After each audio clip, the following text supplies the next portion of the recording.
حدیث نمبر 6561، حضرت عائشہ رضی اللہ عنہا بیان کرتی ہیں کہ میں نے رسول اکرم صلی اللہ علیہ وسلم سے سنا،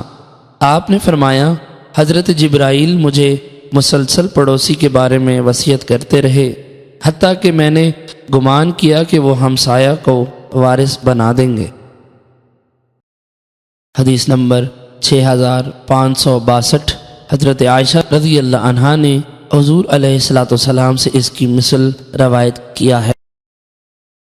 حدیث نمبر 6563، حضرت ابن عمر رضی اللہ عنہ فرماتے ہیں رسول اکرم صلی اللہ علیہ وسلم نے فرمایا حضرت جبرائیل علیہ السلام مجھے مسلسل پڑوسی کے متعلق وصیت کرتے رہے حتیٰ کہ میں نے گمان کیا وہ اسے وارث بنا دیں گے۔ حدیث نمبر 6564، حضرت ابو ذر رضی اللہ عنہ بیان کرتے ہیں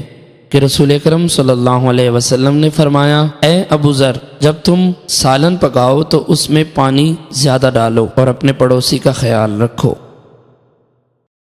حدیث نمبر 6565، حضرت ابو ذر رضی اللہ عنہ بیان کر کہ میرے خلیل حضور علیہ السلام نے مجھے وصیت کی جب تم سالن پکاؤ